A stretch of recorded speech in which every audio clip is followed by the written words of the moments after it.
Abra sua Bíblia na carta aos Hebreus, no capítulo número 2. Nós vamos ler do verso 1 até o verso 4. Hebreus, capítulo número 2, do verso 1 até o verso 4. Você achou aí na Bíblia? Carta aos Hebreus, capítulo 2, a partir do verso 1 ao verso 4, a palavra de Deus diz: por esta razão, importa que nos apeguemos com mais firmeza às verdades ouvidas, para que delas jamais nos desviemos. Se, pois, se tornou firme a palavra falada por meio de anjos, e toda transgressão ou desobediência recebeu justo castigo, como escaparemos nós se negligenciarmos tão grande salvação, a qual, tendo sido anunciada inicialmente pelo Senhor, foi-nos depois confirmada pelos que a ouviram, dando Deus testemunho juntamente com eles, por sinais, prodígios e vários milagres, e por distribuições do Espírito Santo segundo a sua vontade. Amém. Senhor, fala conosco mais uma vez, eu te peço. Fala pela tua palavra que aqui foi lida. Alimenta o nosso espírito. Tua palavra é esse alimento que nós precisamos. Precisamos dar ouvidos à tua voz. Precisamos entender aquilo que lemos e precisamos aplicar esse entendimento em nossas vidas. Por isso, Senhor, não queremos ser apenas ouvintes, mas praticantes da tua palavra. Fala conosco essa noite, quebra as barreiras espirituais para que o Espírito Santo possa ministrar no coração de cada um. E eu te peço, ó Deus, entregando a minha vida a ti, tua graça, a tua misericórdia, a unção e o poder do Espírito Santo, para que eu possa ministrar a tua palavra de acordo com a tua vontade, que ela faça milagres essa noite, que ela toque em corações, que ela transforme vidas. É o que eu te peço, orando com os irmãos, em nome de Jesus. Amém. Graças a Deus, podem sentar. Amados, o autor de Hebreus está nos dizendo aqui no início do seu livro, que a salvação é a maior bênção que Deus poderia dar a um homem pecador. E quando nós falamos de salvação, talvez as pessoas não tenham a real dimensão do que significa essa palavra. Salvação não é algo que se acrescenta à vida de alguém, mas é algo que é a única solução para a vida de alguém. Quando entendemos a amplitude dessa palavra, entendemos o quanto precisamos dela. E, segundo a Bíblia, essa é a maior bênção que Deus pode dar a uma pessoa. Porque todos estão perdidos, todos estão separados de Deus, todos estão destinados para a perdição. Porque nasceram em pecado e em pecado têm vivido, separados da graça de Deus e destinados a uma eternidade longe do Senhor. Ao salvar o Deus dá ao homem a sua única oportunidade de reverter esta situação. Resgata o homem daquela perdição iminente. Então não há bênção maior que Deus possa conceder a alguém do que a salvação. Muitas vezes buscamos a Deus, nos aproximamos de Deus querendo alguma coisa, querendo receber dele algum tipo de presente, querendo receber dele alguma coisa que desejamos muito, a solução de um problema, algo material, ou qualquer outra coisa que a gente possa imaginar. Mas a maior bênção que Deus pode dar ao homem é salvá-lo. Porque a Bíblia diz que o homem sem Cristo está morto nos seus delitos e pecados. Então, se está morto, precisa reviver. Todos estão aí andando muito bem vivos, mas longe de Cristo espiritualmente estão mortos. Mortos por causa dos seus delitos, mortos por causa do seu pecado. E nesta situação de morte irão até o final. E aí o Deus precisa salvar essa pessoa, ou seja, tirá-la desse lamaçal, trazê-la para a vida a vida que Deus tem para ela. Então não há nada maior que Deus possa dar ao homem a não ser a sua salvação. E nesse texto, o autor de Hebreus, no capítulo número 3, ele faz uma pergunta: como escaparemos nós se negligenciarmos tão grande salvação? Ora, a salvação primeiro precisa ser entendida, precisa ser concebida na sua real proporção, a coisa mais importante, mais preciosa que Deus pode me dar. E se eu negligenciar isso, a pergunta fica ainda ecoando: como escaparemos nós se negligenciarmos tão grande salvação, algo de tanta importância? E quando eu negligencio alguma coisa, equivale dizer, eu não dou a isto a importância merecida, a importância necessária.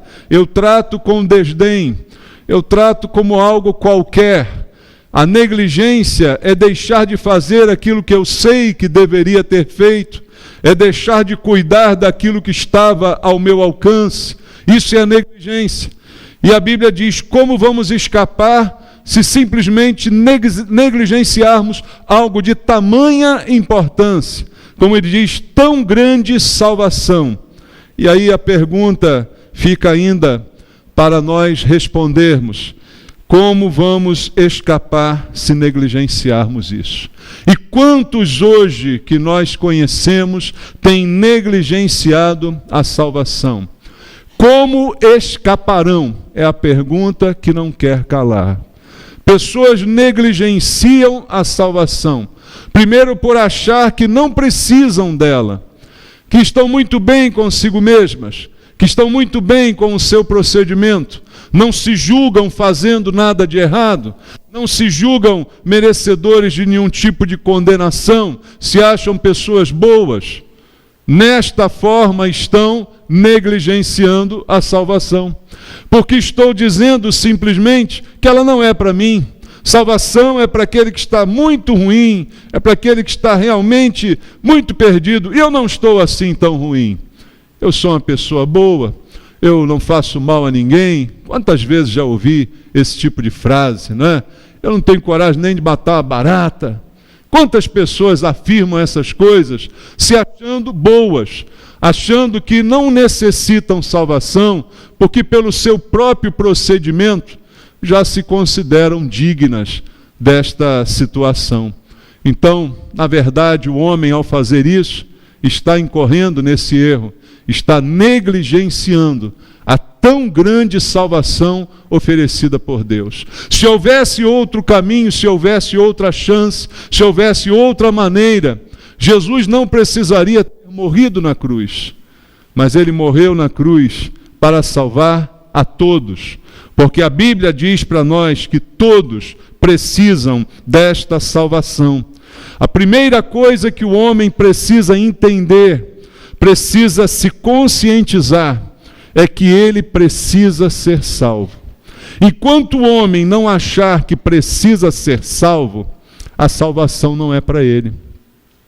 Veja, querido, Jesus morreu por todos. A morte de Cristo é redentora para todo o que crer nele. Mas é preciso, em primeiro lugar, que a pessoa creia que necessita ser salvo. E o que muito tem acontecido é que há uma grande parte das pessoas que acha que não precisa de salvação. E assim estão em rebelião contra Deus, estão em inimizade contra Deus, em desobediência à sua palavra. A palavra de Deus afirma em Romanos, eu quero ler junto com você no capítulo número 3, a partir do versículo número 21 até o versículo número 24, eu vou ler a Bíblia, para você não dizer que sou eu que estou dizendo isso. Está dizendo assim, Romanos 3, 21, mas agora, sem lei, se manifestou a justiça de Deus, testemunhada pela lei e pelos profetas. Justiça de Deus mediante a fé. Fé em quem? Em Jesus Cristo, para que todos, e sobre todos os que creem, porque não há distinção, pois todos pecaram e carecem da glória de Deus, sendo justificados gratuitamente por sua graça, mediante a redenção que há em Cristo Jesus. Então, Paulo, escrevendo aos Romanos, deixa claro que todos pecaram e por isso são carentes da glória de Deus, carecem. Há uma carência em todo ser humano promovida pelo pecado. E o pecado não é apenas as coisas graves que algumas pessoas imaginam, mas qualquer desobediência a Deus é pecado, tanto por ações, quanto por pensamentos, quanto por intenção, quanto até por olhar, como Jesus também afirmou. Então o pecado é um problema de toda a humanidade, e por isso a Bíblia diz: todos pecaram. E por causa disso carecem, necessitam da glória de Deus. E para isso Jesus morreu, para justificar gratuitamente, segundo diz o versículo 24, por sua graça, mediante a redenção que há em Cristo. A redenção vem dele, o resgate vem dele. Eu sou salvo por causa da manifestação da sua graça sobre a minha vida. Não porque eu mereço, porque ninguém merece, porque todos são pecadores. Não há um que um pecador possa fazer para se tornar merecedor da salvação. Então Deus fez alguma coisa para resolver esse problema. E o que ele fez, segundo a Bíblia, foi dar seu Filho, para que qualquer um que acredite nele seja salvo, seja resgatado desse destino ao qual todos estão condenados, mortos em delitos, mortos em pecados, como diz a Bíblia Sagrada. Ainda em Romanos, no capítulo 8, do versículo 5 ao versículo 8, está escrito: porque os que se inclinam para a carne cogitam das coisas da carne, mas os que se inclinam para o Espírito, das coisas do Espírito. Porque o pendor da carne dá para a morte, mas o do Espírito para a vida e paz.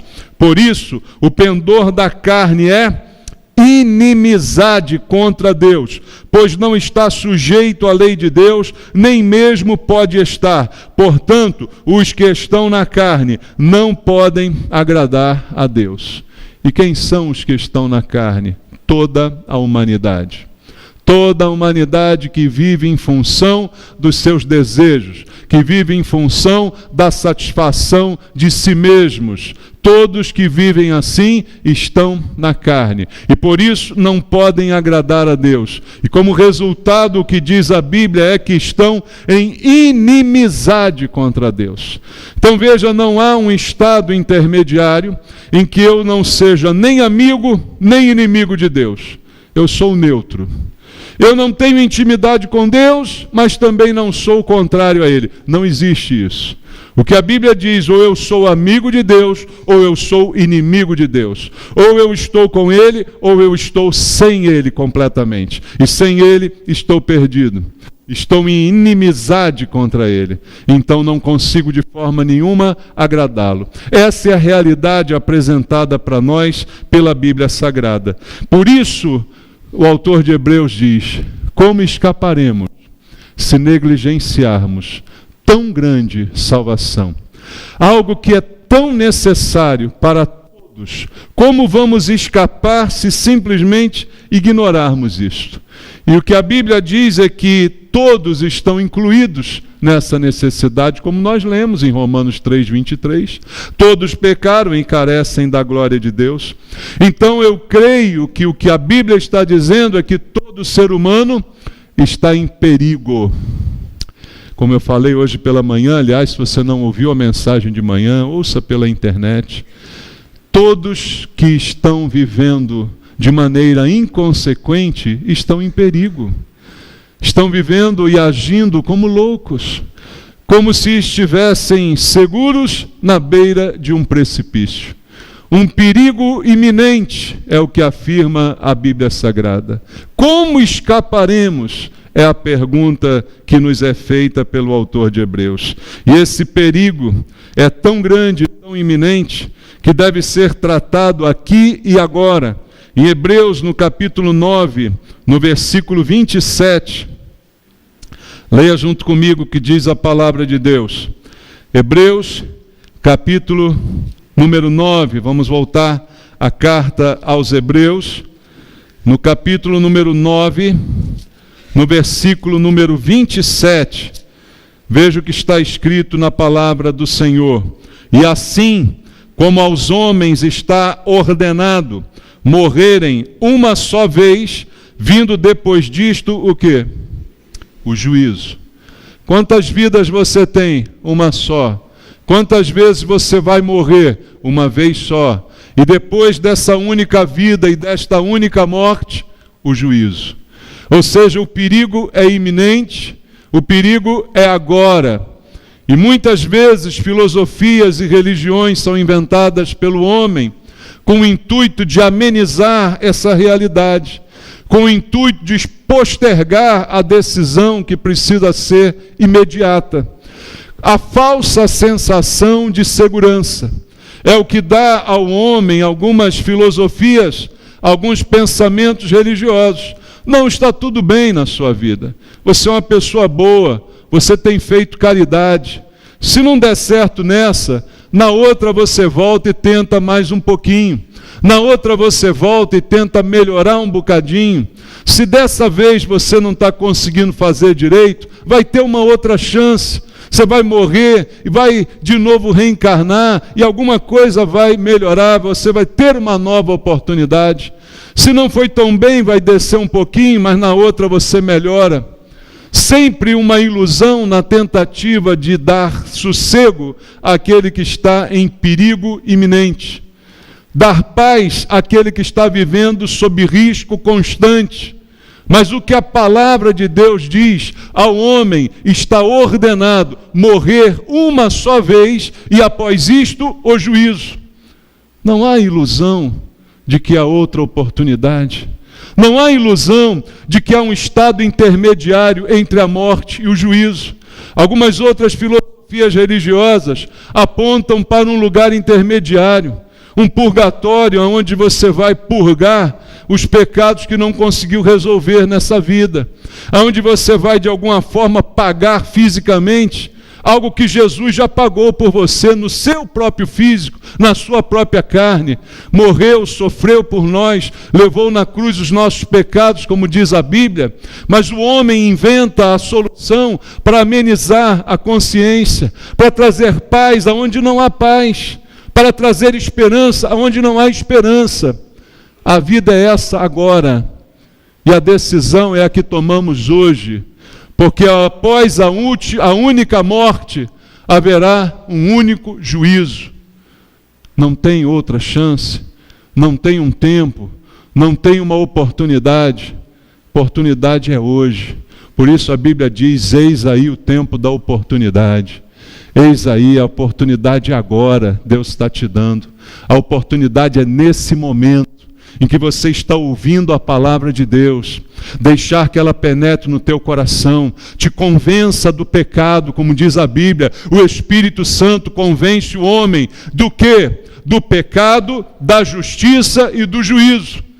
Afirmação bíblica, o Espírito Santo convence o homem do pecado, da justiça e do juízo. Por que dessas coisas? Porque precisa convencer primeiro do pecado. Como eu estou dizendo para você, todos pecaram. E muitos se enganando, achando que não pecam. Muitos se enganando, achando que são bonzinhos. Achando que estão com a vida numa boa, porque não fazem males muito graves. Então o Espírito Santo vem e me convence de que eu não tenho cometido coisas tão graves, mas também não tenho dado espaço para Deus dirigir a minha vida, também não tenho considerado Deus como Ele é, também não tenho me rendido às suas ordens, também tenho desobedecido por pensamentos, por palavras, por atitudes, por todo tipo de situação. Então o Espírito Santo vem e me convence do pecado. Ou seja, me convence o que a Bíblia afirma: todos pecaram. E não há motivo nenhum para eu me achar melhor do que ninguém. Não há motivo nenhum para eu achar que eu sou merecedor de algo especial, que eu não sou tão ruim assim quanto os outros. Porque a comparação do homem não é com outro homem. A comparação do homem é com Deus. Comparado com outro homem, eu posso ser melhor do que muita gente. Você pode não ser tão ruim como tantos que estão por aí, quando você se compara com outros. Mas quando eu me comparo com Deus, irmãos, aí eu estou perdido. Quando eu me comparo com a perfeição, aí eu estou arruinado. E é isso que o Espírito Santo faz. Ele me convence do pecado. Depois ele me convence da justiça. Ele me convence que em Deus há um único senso de justiça real e verdadeiro. Ele me convence que Deus é o único capaz de julgar com total isenção, porque é o único que conhece todas as coisas. O Espírito Santo me convence da justiça. E depois, convencido da justiça, ele me convence do juízo. Ele me convence que a justiça leva a uma consequência, a aplicação de uma pena que é justa, que é merecida, que não é injusta, que não é como a justiça do mundo, que erra muitas vezes, mas é real, é verdadeira e é merecida. Essa é a obra do Espírito Santo na conversão de uma pessoa. E se isso não acontecer, você pode passar anos frequentando uma igreja, mas se você não tiver a real noção de que você é pecador, de que existe a justiça e que a justiça traz como consequência o juízo, não houve salvação. Salvação existe quando há esse trabalho do Espírito Santo, e isso convence a gente de tal maneira que a gente não vê outra alternativa, ao invés de ficar dando desculpas, se comparando com os outros, a se render a Deus, dizendo: Senhor, eu preciso do teu perdão, eu preciso da tua graça, eu preciso da tua misericórdia, porque eu não tenho nada de bom em mim mesmo. Tudo aquilo que eu achava que é bom, quando eu olho para os outros, pode até ser bom, mas quando eu olho para o Senhor, isso é infinitamente ridículo. Tudo coisa que eu faço de bom, quando eu olho para o Senhor, isso fica completamente, vira poeira. Nada do que eu faço é digno diante do Senhor. E essa é a noção que nós precisamos ter. Então, o que a Bíblia diz é que o homem está em perigo, e em perigo iminente, porque é só uma morte e é só um juízo. Como escaparemos nós se negligenciarmos tão grande salvação? Mas sabe qual é a boa novidade, irmãos? É o Evangelho de Jesus Cristo, a boa nova. O Evangelho é a novidade, é que diante desse problema, Deus proveu uma solução. Não depende do homem buscar a sua salvação. Depende de Deus proporcionar o meio pelo qual o homem pode ser salvo. Por isso Jesus Cristo disse: eu sou o caminho, a verdade e a vida. Ninguém vem ao Pai a não ser por mim. Ele proveu o caminho. Existem inúmeros caminhos que você pode tomar. Mas ele disse: o único que vai te levar à presença de Deus para você ser salvo sou eu. Eu sou o caminho, a verdade e a vida. Não há outra maneira de chegar ao Pai a não ser por mim. Então, o grande problema que foi aqui retratado foi também solucionado por Deus, o único que poderia solucionar esse grande problema.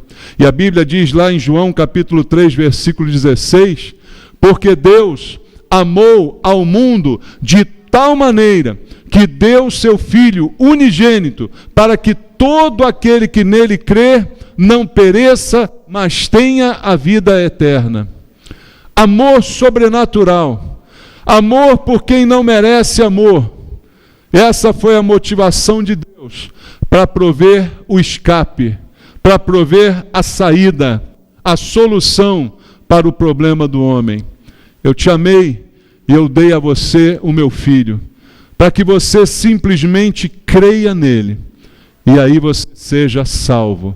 Você não pereça na morte única e chegue diante desse único juízo já previamente condenado, porque não creu naquilo que eu te ofereci, porque não andou no caminho que eu disse que era único, resolveu por sua conta e risco tomar outra direção, acreditar em outra filosofia, em outra doutrina, resolveu tomar um caminho que a sua mente deu na telha e você resolveu tomar.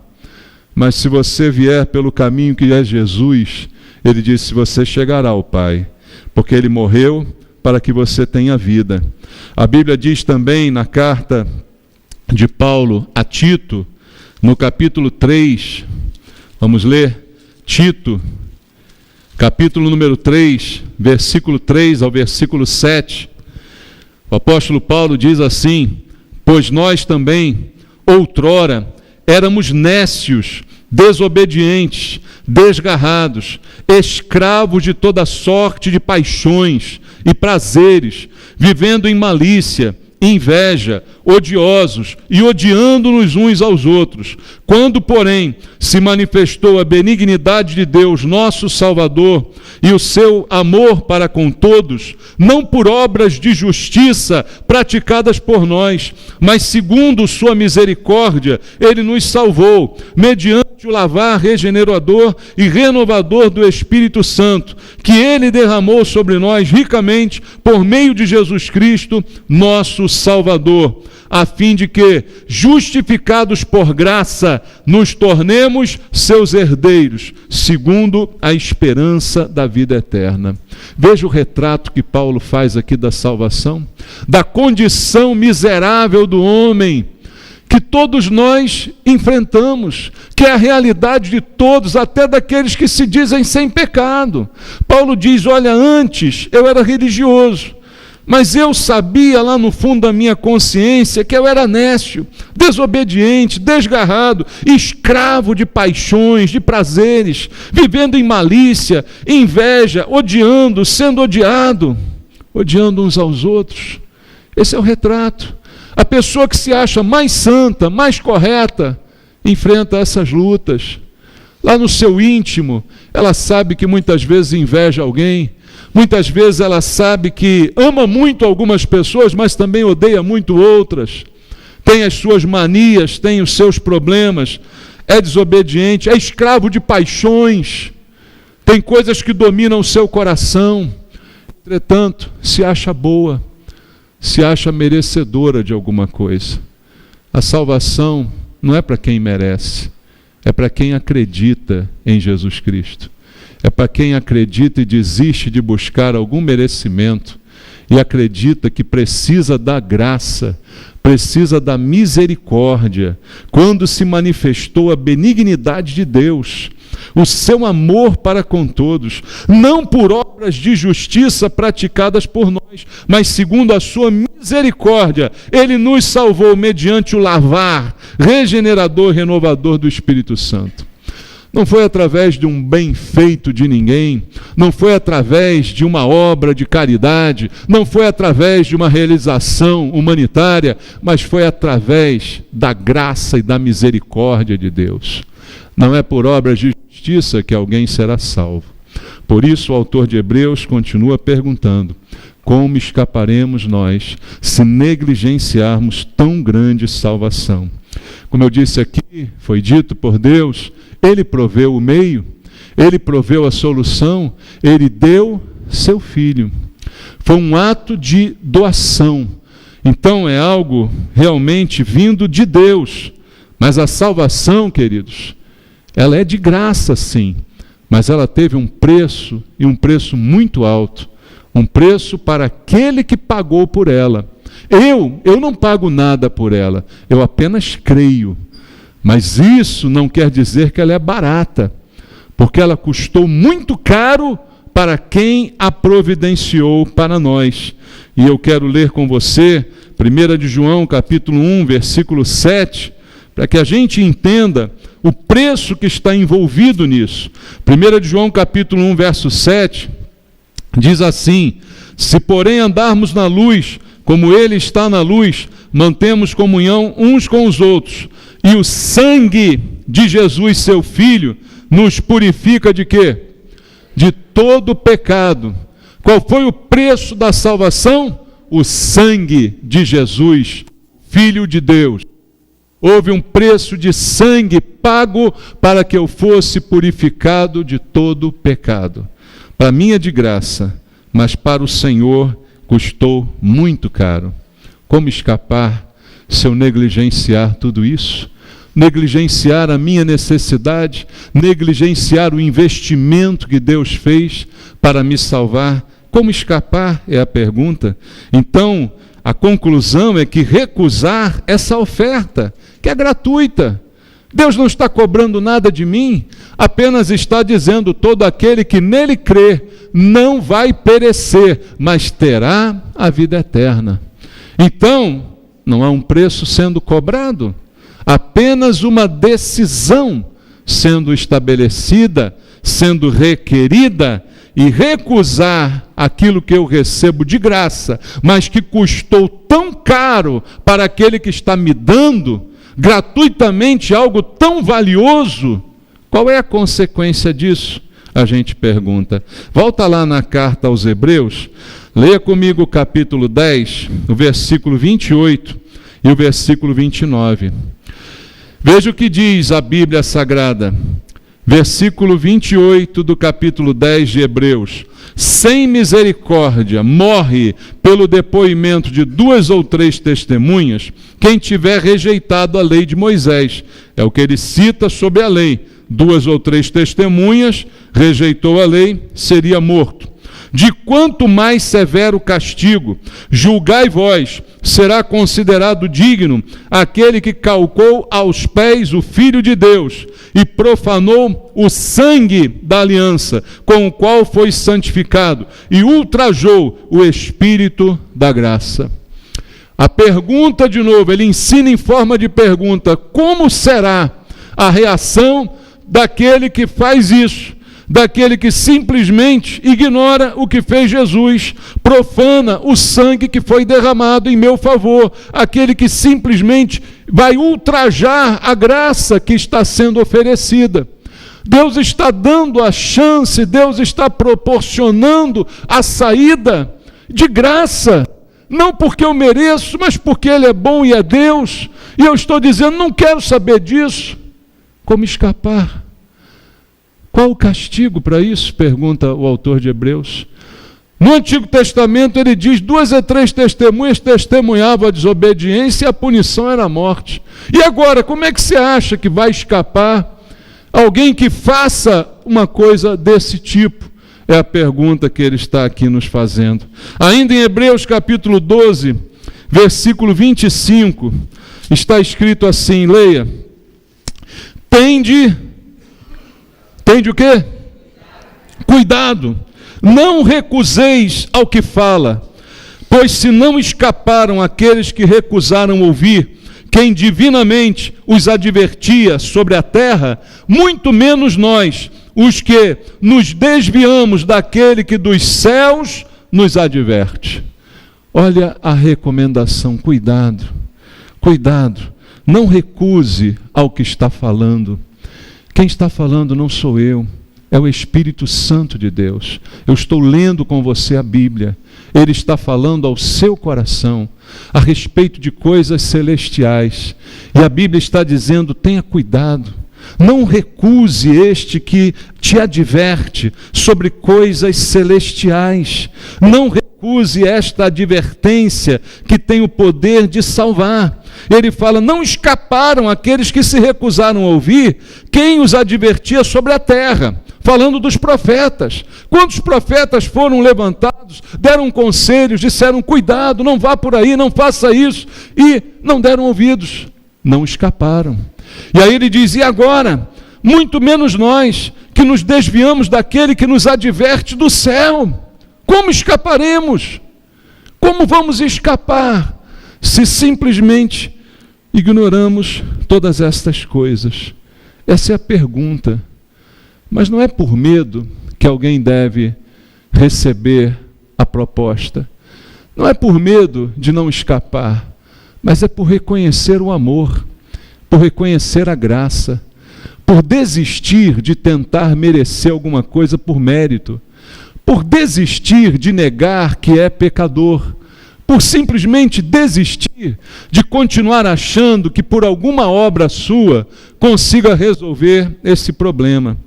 Então, o que a Bíblia diz é que, ao invés de negligenciar, se eu receber a salvação, isso vai ser uma bênção para a minha vida. Veja só o que está escrito em Isaías capítulo 55, irmãos. No livro do profeta Isaías, no capítulo 55, versículo 6, E versículo 7, olha o que Deus está dizendo: buscai o Senhor enquanto se pode achar, invocai-o enquanto está perto. Deixe o perverso o seu caminho, o iníquo os seus pensamentos. Converta-se ao Senhor, que se compadecerá dele. Volte-se para o nosso Deus, porque é rico em perdoar. Há uma esperança. Reconheça o pecado, mas reconheça também que Deus é rico em perdoar. Volte-se para Ele. É o que diz a palavra de Deus. Volte para o Senhor. Volte, busque enquanto você pode achar. Invoque enquanto está perto. Invoque enquanto está disponível. Porque haverá um dia que a salvação de graça não estará mais disponível. E se não está de graça, muito menos paga, irmãos. Então haverá um dia que não há mais como escapar. Haverá um dia em que não há mais o que ser feito. Enquanto está perto, enquanto se pode achar, é agora que eu tenho que tomar a minha decisão. É agora que eu tenho que dar um passo e dizer: Senhor, eu me rendo. Senhor, eu quero ser salvo, eu não quero jogar fora essa oportunidade. E essa atitude, ela garante perdão para qualquer pecado. Em 1 de João, ainda no capítulo 1, no versículo 9, está escrito assim, guarde bem esse versículo, 1 de João 1,9: se confessarmos os nossos pecados, Ele é fiel e justo para nos perdoar os pecados e nos purificar de toda injustiça. Está disponível, é agora a chance, a oportunidade, o dia da salvação, a confissão, concordar com Deus, submeter-se ao plano de Deus, entender que o único caminho é Ele, não há outro, entender que o único método é esse, que eu preciso me submeter, convencido pelo Espírito Santo, confessar com a minha boca, confessar os meus pecados, sabendo que Ele é fiel e justo para nos perdoar. E aí, queridos, depois que isso acontecer, depois que houver esse reconhecimento, depois que eu abrir mão de qualquer tentativa de justificar a mim mesmo, depois que eu parar de insistir que eu sou bom, que eu posso fazer coisas boas e assim ganhar um espaço no céu, ignorando a morte de Jesus, o sangue derramado, depois que eu parar de achar que terei outra chance, que terei outra vida, que terei um purgatório, que terei alguma oportunidade, quando eu desistir de tudo isso e me render a Cristo e dizer para Ele: Senhor, perdoa os meus pecados, eu tenho pecados, sim, eu concordo com o Senhor, eu preciso de perdão. Sabe o que vai acontecer? Ele vai te abraçar, Ele vai te acolher. E eu termino lendo com você João, capítulo 1, versículo 12, que é a maior transformação de todas. Enquanto no pecado eu era apenas uma criatura de Deus, criado por Deus, vivendo segundo a minha própria vontade, segundo as minhas próprias ideias. Mas depois que eu fui por Deus perdoado, depois que eu fui pelo seu sangue reconciliado, depois que eu o confessei, depois que eu admiti os meus pecados, eu não somente fui perdoado, não somente fui justificado, santificado, mas eu me tornei filho de Deus. Leia comigo João 1,12. Mas a todos quantos o receberam. Quem? Jesus. Todos quantos receberam Jesus, deu-lhes o poder de serem feitos filhos de Deus, a saber, aos que creem no seu nome, derrubando outra tese de muitos que dizem: todos são filhos de Deus, eu também sou filho de Deus. Infelizmente não, todos são criaturas de Deus. Há uma grande diferença entre ser criatura e ser filho. E a Bíblia diz que só se torna filho, ou seja, se ela usa o termo se torna, quer dizer que antes não era. Então está dizendo a Bíblia que quando você recebe Jesus como seu Senhor, como seu Salvador, você também recebe o poder de ser feito, ou seja, de se tornar um filho de Deus. E aí nós nos tornamos filhos de Deus. Além de escapar da morte, do inferno, além de viver agora perdoado pelo Senhor, eu desfruto agora do privilégio de ter sido justificado. O que é ser justificado? Não foi a minha justiça, não foram as minhas atitudes que eu conquistei para ganhar o direito de ser chamado justo, mas foi o que Jesus fez por mim, que carimbou na minha testa, justo, porque eu perdoei os seus pecados. Eu perdoei as suas falhas, justificado, santificado, salvo e agora feito filho de Deus. Foi para isso que Deus nos criou. Deus não criou pessoas para que elas fossem a vida inteira criaturas. O homem ganhou o status de apenas criatura por causa do pecado. Porque a Bíblia diz que os nossos pecados fazem separação entre nós e o nosso Deus. Então o homem não chegou a ser filho, porque logo no início pecou e ficou apenas no status de criatura.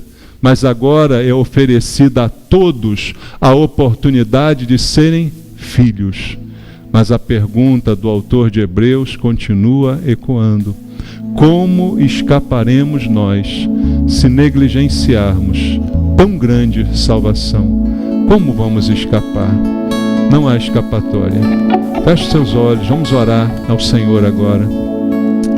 Pai, nós ouvimos a Tua palavra, nos falando coisas básicas, essenciais da nossa fé, a respeito de salvação, a respeito do plano do Senhor para salvar o pecador, para nos aproximar de Ti, para nos justificar, para nos tornar justos e no final nos fazer Teus filhos. E essa oportunidade está de pé. Hoje agora é tempo de buscar ao Senhor. Ainda se pode achar, ainda está perto. E isto é oferecido a todas as pessoas. E esta noite é oferecido mais uma vez. Senhor, se há alguém aqui no nosso meio que ainda não Te confessou como Senhor e Salvador, a oportunidade é dada nesse momento. Toca nesse coração, meu Deus, em nome de Jesus. Há alguém aqui que deseja entregar sua vida para Jesus? Faz um aceno para mim, eu quero orar por você. Há alguém que ainda não se rendeu a Cristo e deseja essa noite dizer: eu me rendo ao Senhor, eu recebo como Senhor e Salvador, eu quero essa salvação e eu quero ser filho de Deus. Há alguém aqui? Não? Amém. Deus sabe todas as coisas, mas a palavra foi ministrada ao seu coração. Se você já é filho de Deus, repasse essa palavra, pregue para outros, leve a outros a verdade a respeito do Evangelho e da salvação. Senhor, entregamos em Tuas mãos a palavra que foi ministrada e sabemos que ela mesma diz: não volta para Ti vazia, antes cumpre os Teus propósitos. Que assim aconteça, em nome de Jesus. Amém. Vamos louvar ao Senhor, irmãos.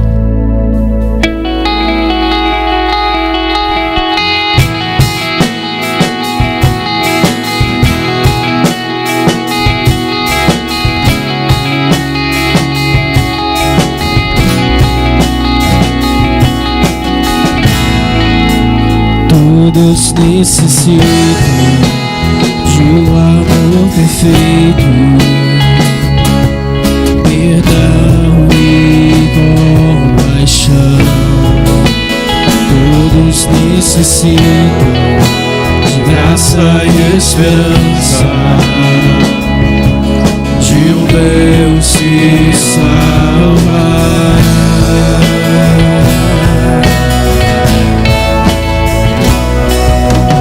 Cristo move as montanhas e tem poder para salvar, tem poder para salvar, para sempre toda salvação. Jesus a morte venceu, sobre a morte venceu.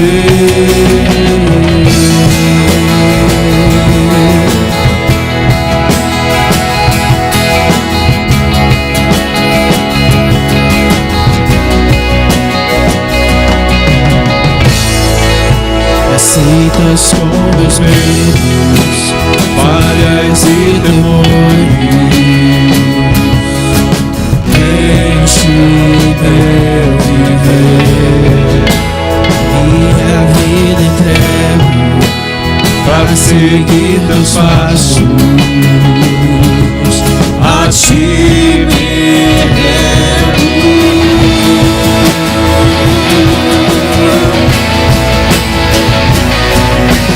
Cristo move as montanhas e tem poder para salvar, tem poder para salvar, para sempre a toda salvação.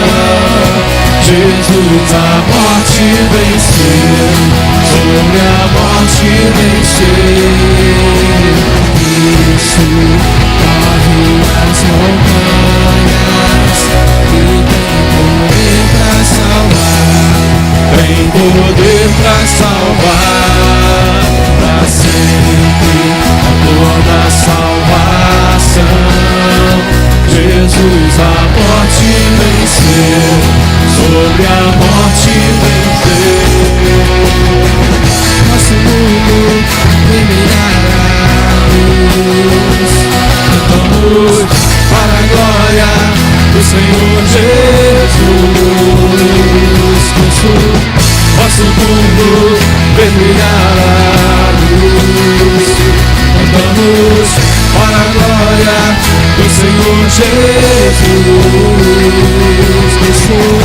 Nosso mundo brilhará a luz, cantamos para a glória do Senhor Jesus. Nosso mundo brilhará a luz, cantamos para a glória do Senhor Jesus. Cristo move as montanhas e tem poder para salvar, tem poder para salvar, para sempre toda salvação. Jesus a morte venceu, sobre a morte venceu.